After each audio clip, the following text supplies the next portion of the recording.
সহিহ বুখারীর 5232 নম্বর হাদিসে রাসূল সাল্লাল্লাহু আলাইহি সাল্লাম বলেন, ক্বালা রাসূলুল্লাহ সাল্লাল্লাহু আলাইহি ওয়াসাল্লাম,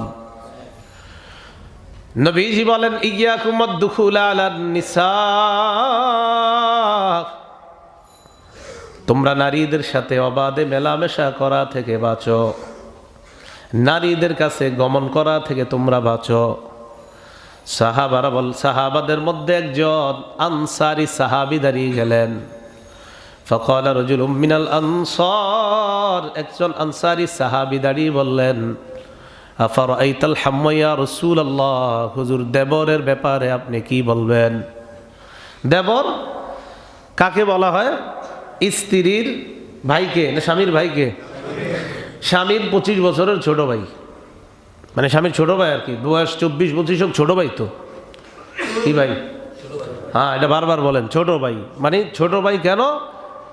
ভাবি ডাক্তারের কাছে যাবে তো ফোন দেয়, কোথায় কখন আসবেন অফিস থেকে? আমার আসতে তো 5টা বেজে যাবে, তুমি ওরে নিয়ে যাও। না, এর কীভাবে নিয়ে যায়, এর সাথে পর্দা করতে হয়, এর সাথে কীভাবে চলাচল করে? আর তোমার ছোট ভাই তো, সমস্যা নাই, বয়স 24।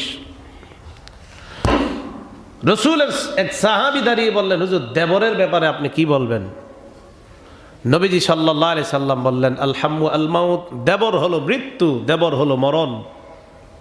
দেবর মৃত্যু, দেবর হলো মরণ।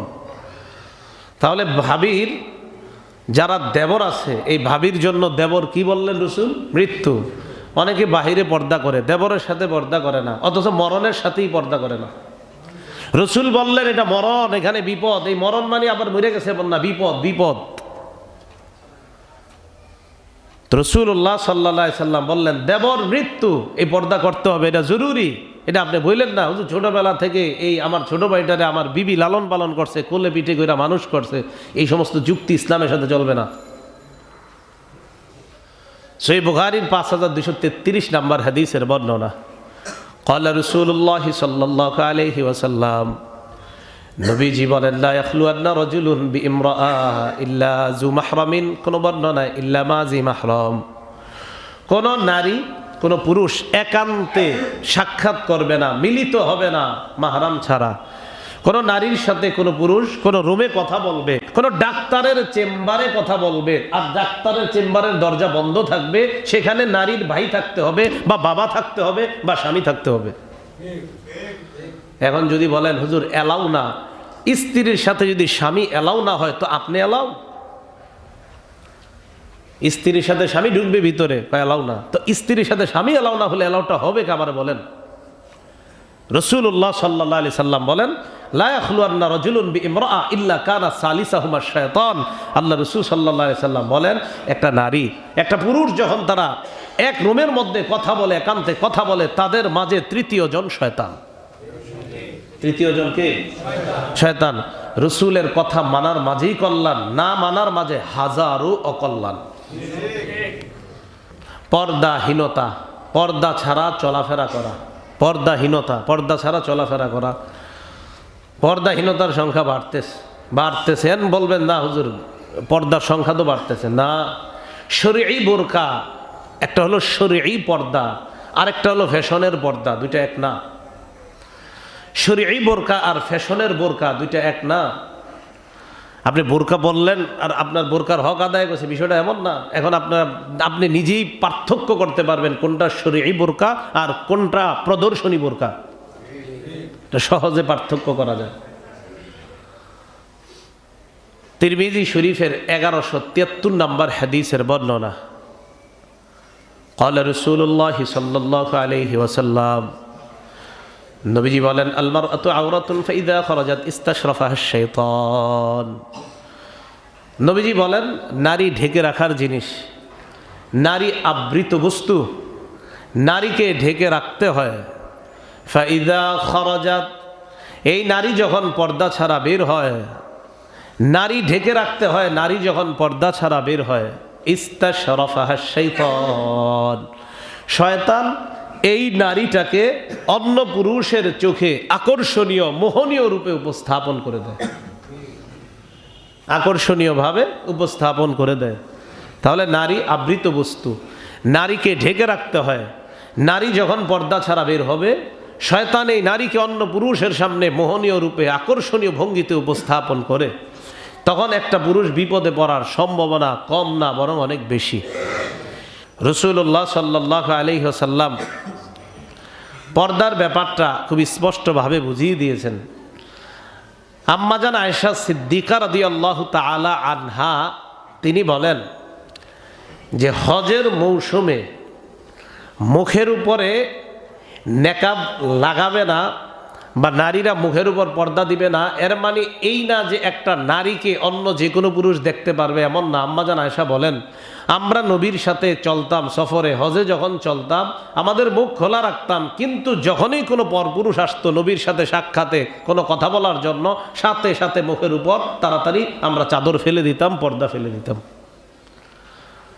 অনেকে বুখারীর একটা হাদিস কয়, যে হাদিসে রাসূল বলছেন যে নারীরা হজের সময় মুখের উপর নেকাব দিবে না, এই হাদিসটা বলে।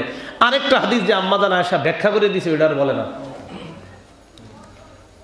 এই জন্য এই কথা বলার কোনো সুযোগ নাই যে হজে গিয়ে আপনার কোনো নারীকে কোনো পুরুষ দেখতে পারবে, এই কথা বলার সুযোগ নাই। সেখানে পর্দা করতে হয় নারীদের। এখন সিস্টেম আছে, কোনো আলেমদের তত্ত্বাবধানে হজে গেলে দেখবেন মেয়েরা কিভাবে হজ করবে, ওরা সুন্দরভাবে সিস্টেম আছে এটার। তো এই জন্য ওখানে পর্দা করা লাগবে। এখন যে বিষয়টা আমি বলতে চাইতেছি, বুখারীর বর্ণনা আসছে, রাসূল বলেন হজের সময় মেয়েরা মুখে নেকাব দিবে না, মুখে যেন নেকাব না রাখে, এটা বললেন হজের সময়। আচ্ছা, এখান থেকে আপনারা কি বুঝেন? হজে লাগবে কি লাগবে না এটা তো বলে দিলাম, আম্মাজান আয়েশা সিদ্দিকা ব্যাখ্যা করছে, কিন্তু এতটুকু কি বুঝতেছেন? হজের মৌসুমে মেয়েরা মুখে নেকাব রাখবে না, তার মানে হজ ছাড়া ওই যুগেও নারীরা মুখে নেকাব রাখতো। বুঝে নেই? আরে কি বুঝছেন? রসুল বললেন যেন তখন না রাখে, তার মানে ওই যুগেও, রসুলের যুগেও মুখে নেকাব রাখতো বলেই তো রসুল বললেন হজে রাখবে না। তাহলে কোন ব্যাখ্যায় বলেন যে চেহারা খোলা রাখলে সমস্যা নেই? নেকাব দিতে হবে, নারীরা পর্দা করতে হবে। আর ওই হাদিসের তো ব্যাখ্যা দিয়েই দিলাম যে নেকাব রাখবে না এর অর্থ এই না অন্য পুরুষ তাকে হজে দেখতে পারবে, এমন না। আম্মাজান আয়েশা ব্যাখ্যা করে দিয়েছেন যে এর মানে এমন না পর পুরুষ আমাদেরকে দেখতে পারে না, আমরা রসুলের সাথে থাকতাম, কোনো পুরুষ নবীর সাক্ষাতে আসলে সাথে সাথে উপরে চেহারায় কাপড় ফেলে দিতাম। সূরা আহজাবের 59 নম্বর আয়াতে আল্লাহ বলেন, ইয়া আইয়ুহান নাবিয়্যু কুল লিআজওয়াজিকা ওয়া বানাতিকা ওয়া নিসাইল মুমিনিনা ইউদনিনা আলাইহিন্না মিন জালাবিবিহিন্না। নবী আপনি বলেন আপনার বিবিদেরকে, আপনার কন্যাদেরকে, মুমিনদের নারীদেরকে, মুমিনদের স্ত্রী যারা আছে তাদেরকে আপনি বলেন ইউদনিনা আলাইহিন্না মিন জালাবিবিহিন্না, তারা যেন চাদরের কিয়দাংশ উপরে ফেলে দেয়। আব্দুল্লাহ ইবনে আব্বাস রাদিয়াল্লাহু তাআলা আনহুমা এই আয়াতের ব্যাখ্যা করেছেন, উপর থেকে একটা কাপড়, একটা চাদর চেহারার উপরে ফেলে দিবে যেন এক চোখ খোলা থাকে। তো এটা তো ওই যুগের কথা। এখন এই যুগে দেখেন আপনি বোরকাগুলা পরলে ওই পর্দার এই হকটা আদায় হয়। কি বললে? বোরকা। যদিও চোখ ঢেকে রাখা এটাও জরুরি বিষয়, কারণ গবেষণায় দেখা যায় যে চোখের মধ্যেও আকর্ষণ রেখে দিয়েছেন আল্লাহ, ওটা উত্তম। চোখ ঢেকে রাখাও উত্তম, উপর দিয়ে চোখ ঢেকে রাখাটাও উত্তম। এখন দেখেন আব্দুল্লাহ ইবনে আব্বাস, তাকে বলা হয় রঈসুল মুফাসসিরিন, মুফাসসিরদের সম্রাট, তিনি ব্যাখ্যা করে দিলেন। আবার হাদিস থেকেও আমরা স্পষ্ট জানতে পারলাম। তাহলে রাসূলুল্লাহ সাল্লাল্লাহু আলাইহি ওয়াসাল্লামের স্ত্রীদেরকে, কন্যাদেরকে আর মুমিনদের নারীদেরকে, স্ত্রীদেরকে আল্লাহ বলে দিলেন তারা যেন তাদের উপরে, আপনার চেহারার উপরে কাপড় ফেলে দেয়। আল্লাহ পাক রব্বুল আলামিন বলেন, ওয়াইদা সাআলতুমুহুন্না মাতাআন ফাসআলুহুন্না মিন ওয়ারাই হিজাব। এই কথাটা মন দিয়ে বুঝেন। তোমরা যখন নবীর বিবিদের কাছে কিছু চাও, ফাসআলুহুন্না, তোমরা চাও, মিন ওয়ারাই হিজাব, পর্দার আড়াল থেকে। সূরা আহজাবের 53 নম্বর আয়াতটা একটু বুঝেন। তোমরা যখন নবীর বিবিদের কাছে কিছু চাও, কোনো আসবাব চাও, কোনো প্রয়োজনীয় জিনিস চাও, ফাসআলুহুন্না মিন ওয়ারাই হিজাব, পর্দার আড়াল থেকে চাও। আচ্ছা, পর্দার আড়াল থেকে চাইতে বলছে, কোত্থেকে বলেন তো? মানে পর্দার এই পাশ থেকে চাবে, ওই পাশে থাকবে নবীর বিবিরা। তার মানে নবীর বিবিরা পর্দার থেকে মুখটা বাহিরে আনছে আর ভিতরে শরীর রাখছে। বিষয়টা এমন বুঝা না কইছেন না? না বুঝা? হ্যাঁ। আল্লাহ বললেন তোমরা নবীর বিবিদের কাছে কিছু চাও, পর্দার আড়াল থেকে এপাশ থেকে। তার মানে বিবিরা কি মাথা বের করে দিছে আর শরীর ভিতরে রাখছে? না, পূর্ণ পর্দার ওপাশে নারীরা, এই পাশে সাহাবারা। তাহলে এই আয়াত স্পষ্ট হয় চেহারা ঢাকতে হবে, চেহারা পর্দার অন্তর্ভুক্ত। অবশ্যই চেহারা ঢাকতে হবে, চেহারা পর্দার অন্তর্ভুক্ত। প্রয়োজনে চেহারা খোলা। এটা কখন? একটা ছেলে একটা মেয়েকে বিয়ে করবে, ওই বিয়ের জন্য এই পাত্রীকে দেখা, ওই সাময়িক সময়ের জন্য তাকে দেখা ইসলাম বৈধ করেছেন, ইসলাম অনুমোদন দিয়েছে। আচ্ছা, এখান থেকে একটু আপনারা বলেন তো, একটা মেয়েকে একটা ছেলে বিয়ে করবে, বিয়ে করার সময় ওই ছেলেটা যখন মেয়েকে দেখতে যায় কি দেখে? আর বলেন না, কি দেখে? চেহারা।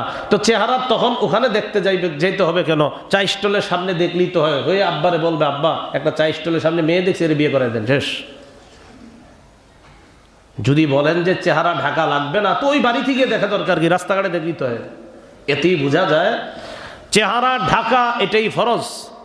আর সাময়িক সময়ের জন্য যাকে বিয়ে করবেন তাকে দেখা, এটা ইসলাম অনুমোদন দিয়েছে, তাই তো আনুষ্ঠানিকভাবে মেয়ের বাড়িতে গিয়ে আপনি তাকে দেখতে হয়। তাহলে বলেন পর্দা কি চেহারা সহ না চেহারা ছাড়া? সহ। এই কথা বলার কোনো সুযোগ নাই যে চেহারার উপর পর্দা ফেলবে না। হাজারো ছেলেরা বিপদের মধ্যে পড়বে মেয়েরা যদি চেহারা খুলে রাস্তায় চলে।